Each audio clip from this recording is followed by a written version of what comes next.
This episode is the first of its kind. And by that I mean it's our first short episode, and I guess you could say most of our episodes are considered short if you're going to compare them to a normal podcast, which could run an hour or more. While these episodes normally run 30 to 40 minutes, I like that length because that often holds your attention better, and I'm able to highlight all the important moments from the recording. Believe it or not, most of these interviews are an hour and a half or even 2 hours long, so I do a lot of editing to cut it down to that sweet spot of 30 minutes. But like I said though, today's episode is shorter, but only slightly, where it's going to come in at around 20 something minutes. And don't get confused, just because it's a shorter episode doesn't mean the story is any less impactful.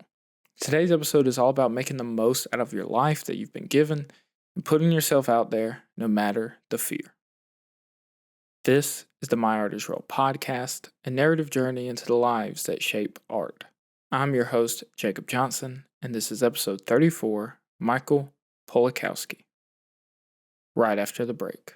Do you like listening to artist stories? Do these episodes inspire you to keep chasing your art dreams and trying new things?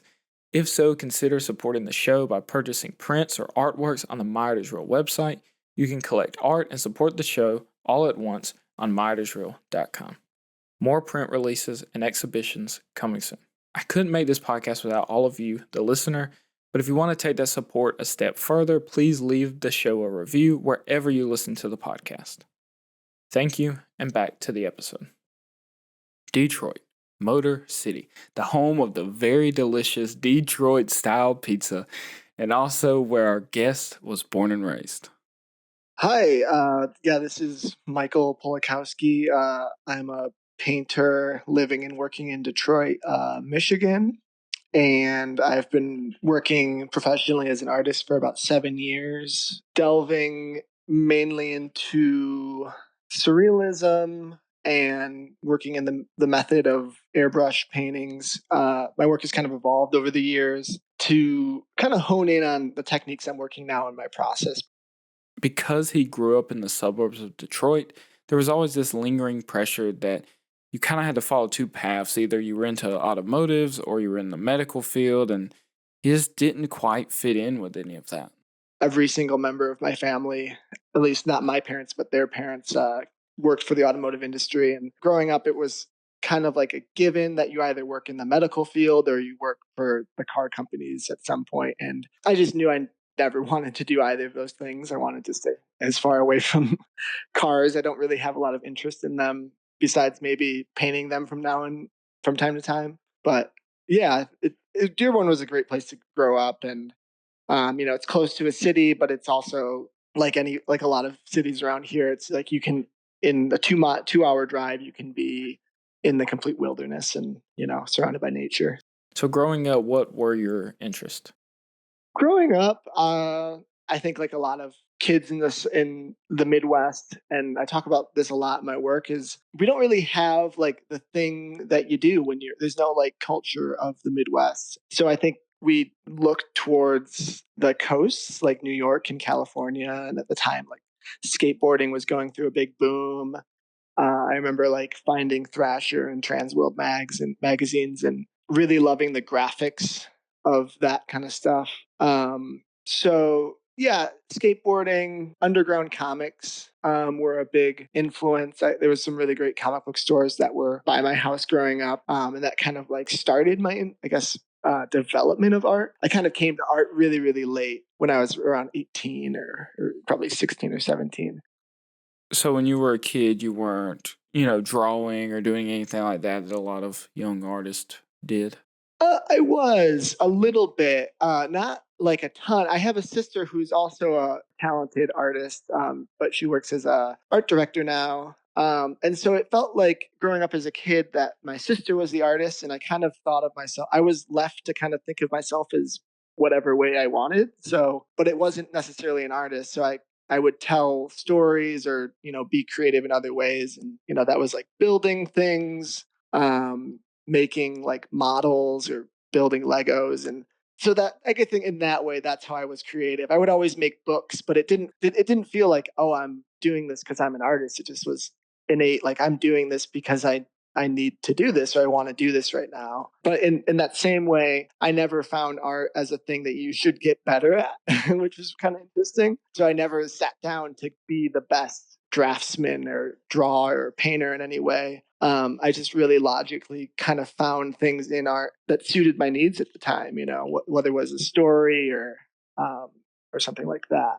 And when you said you would make books, what were these books like? What were they about? Yeah, I would just fill book after book with just like all these pen and ink drawings that start became like this very stream of consciousness thing by the time I was like maybe 16 or 17. And it was like just something I was doing at the time. I always did it when I was younger. And I think at the time when I was like maybe, 17, 18, I was really kind of coming to terms with perhaps some unfortunate things that happened when I was younger, some abuse that I was maybe had gone through. And so it was kind of a way for me to kind of process that at the time.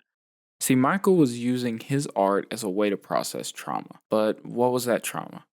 I'm sure you would love to know, and so would I, but as it turns out, Michael has signed an NDA, which means his lips are sealed for the time being. But he did give me a very basic and vague idea of what kind of went on. It was from the time that I was around 17, so about 10 years. And it just, and then at the end, it was something that just was an unfortunate situation that, went on for longer than I'm not going to be able to say this in one go.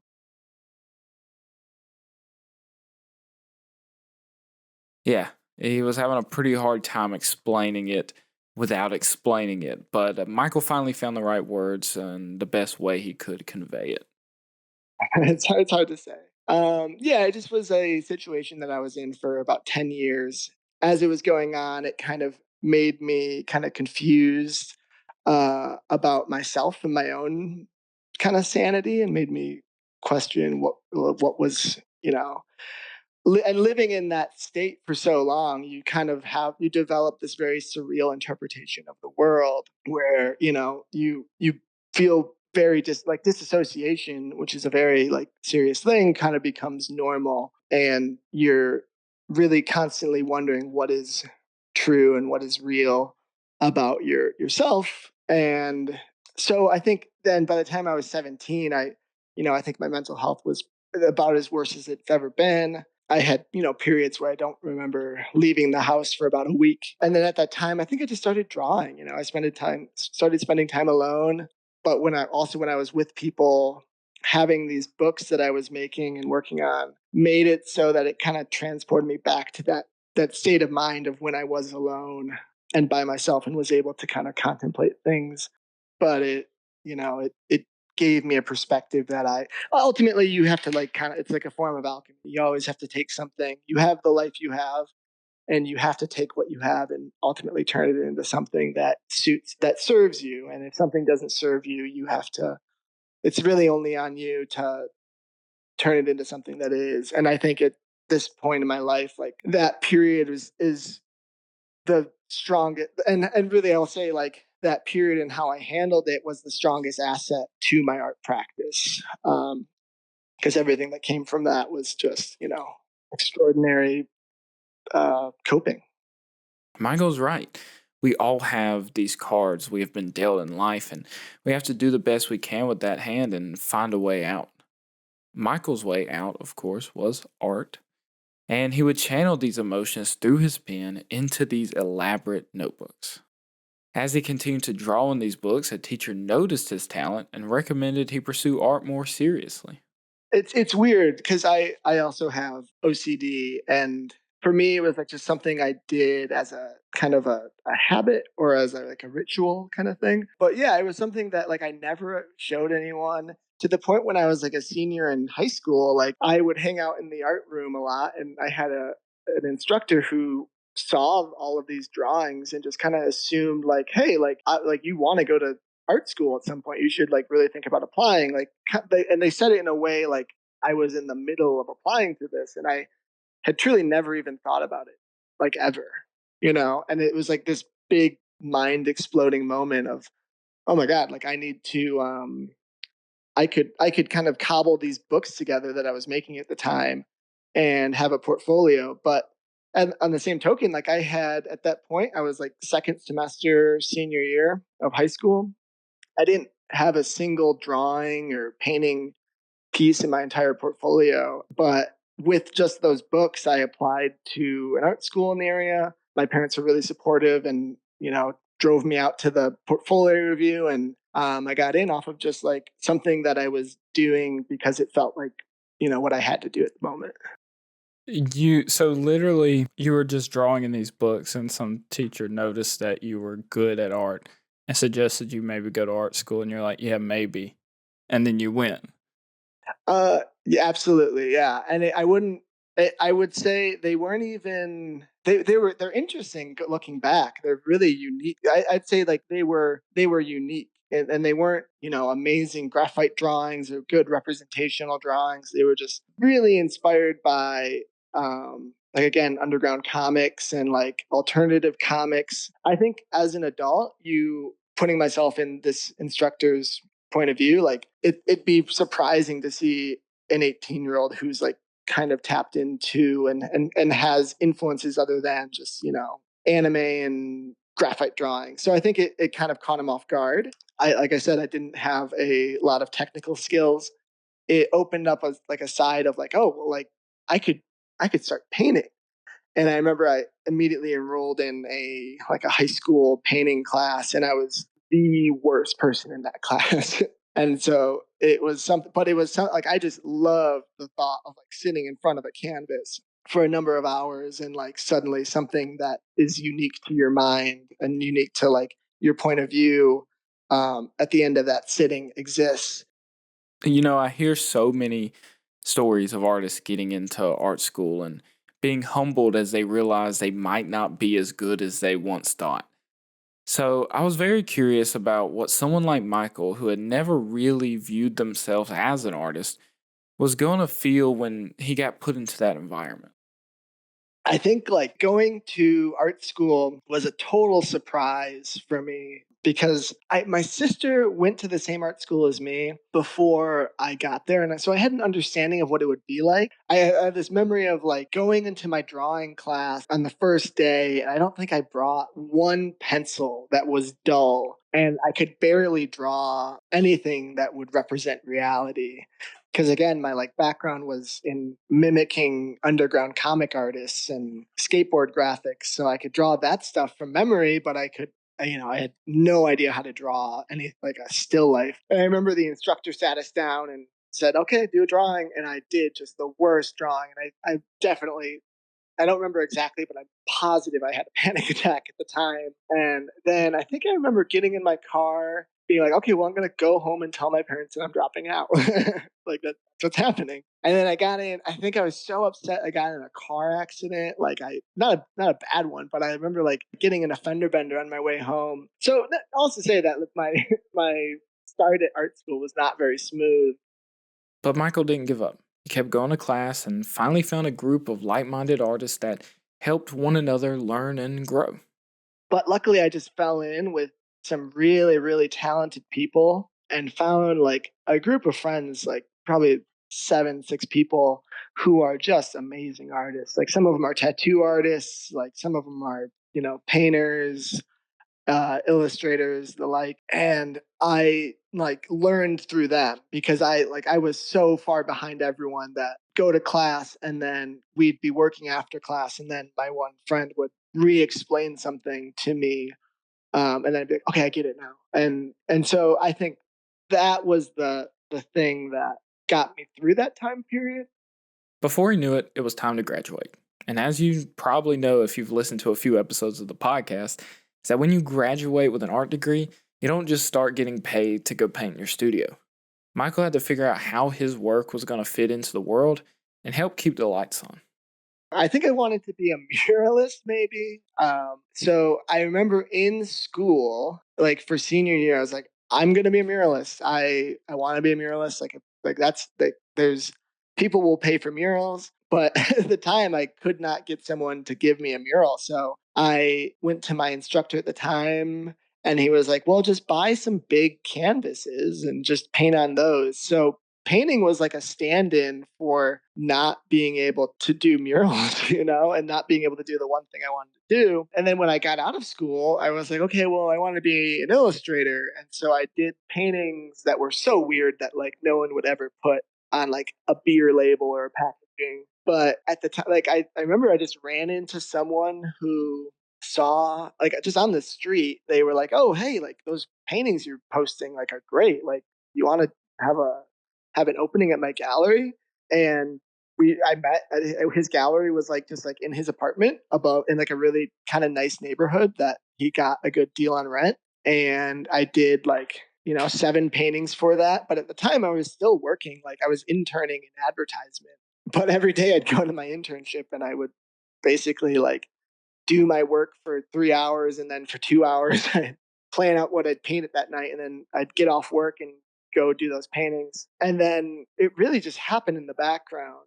And then I took the work from that opening. I think I sold like one painting and I applied to a residency. I remember I was painting a mural with a friend when I found out I got that residency, and I just was like, holy crap, like this is like a big deal. Like I could at least work as a painter for 3 months, like this residency lasts 3 months. I can quit my job and we'll figure out what happens afterwards. But at least for 3 months, I'm going to be a full-time artist. And that was kind of it. And then during that residency, I just met like for the first time and had some really good, talks with other artists who were like, no, you can do this. Like, you're in a good spot already. Just keep going.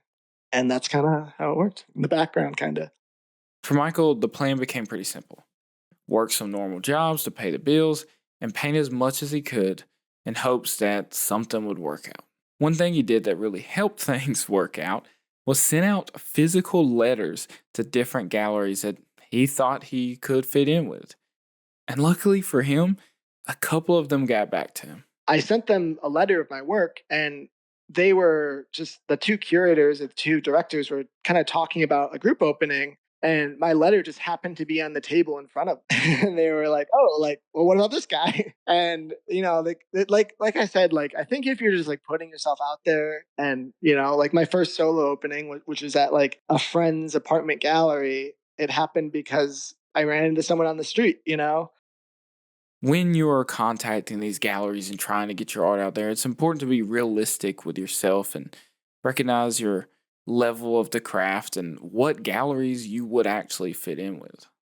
But also like read the room. Don't go to like Gagosian and expect to expect them, like, hey, can I have a solo show? Like, that's probably not going to work out for you. But if there's people who are doing things in a way that is a little alternative, maybe you can find some commonalities with them, and maybe they're gonna, because there's a whole lane of artists who are self motivated or self funded and self taught, and that's definitely a spectrum too. Because like obviously have a BFA, I don't have an MFA.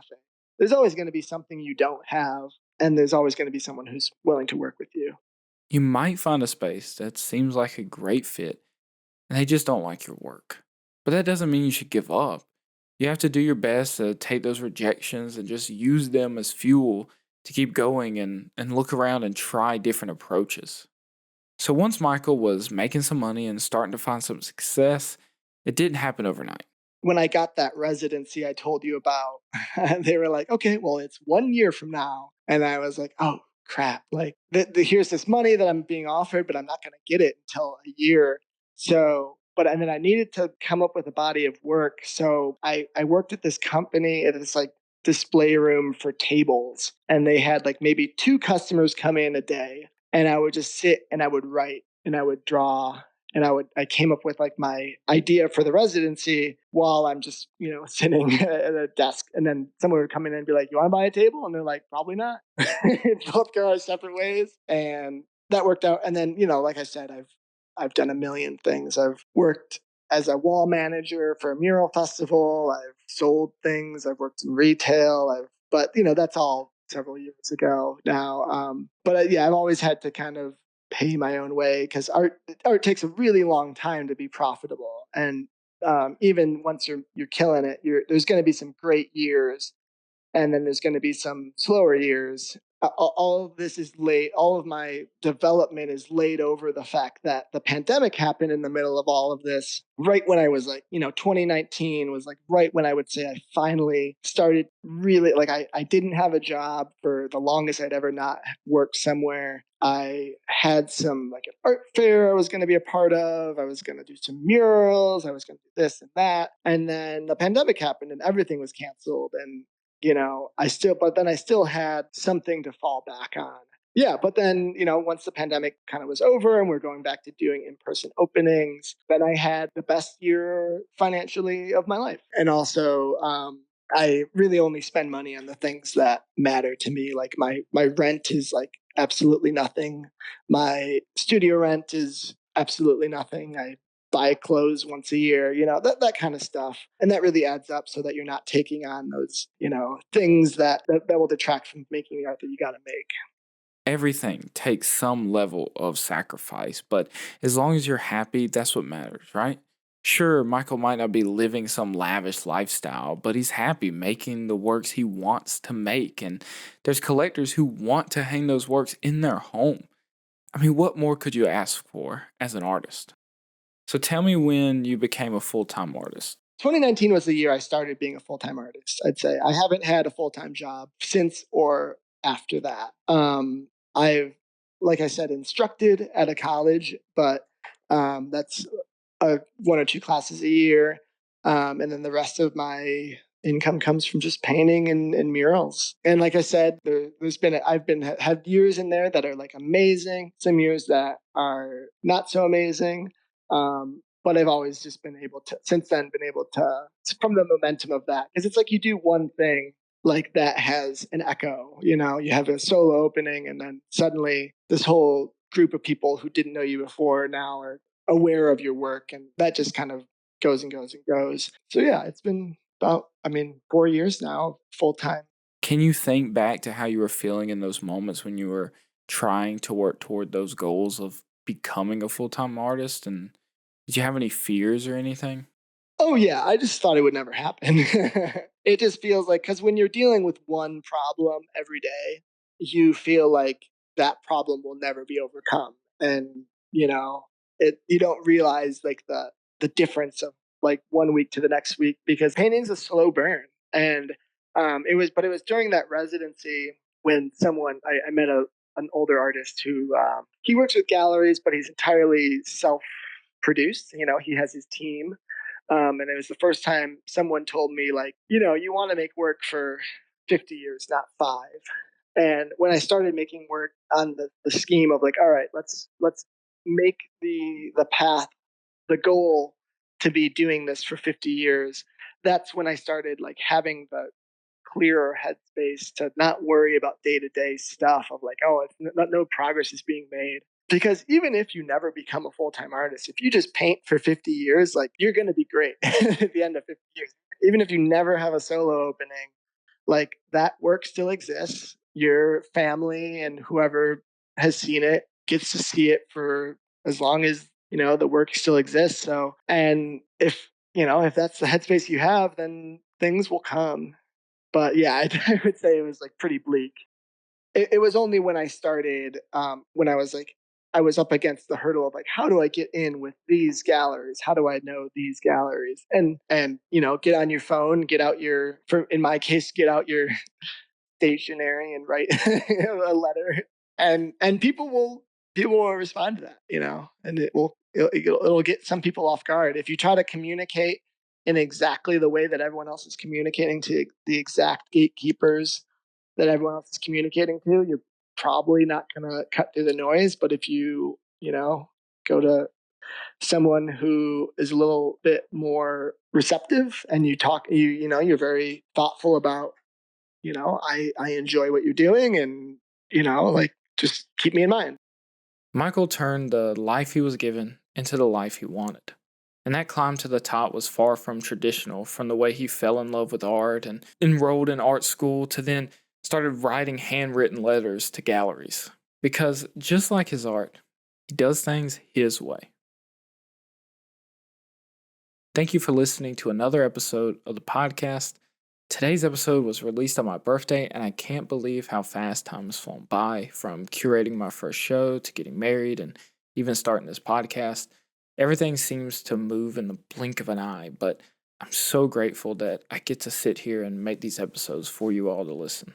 As always, if you have enjoyed this show and want to see it improve, just spread the word to anyone you know and get everyone listening to these inspiring stories.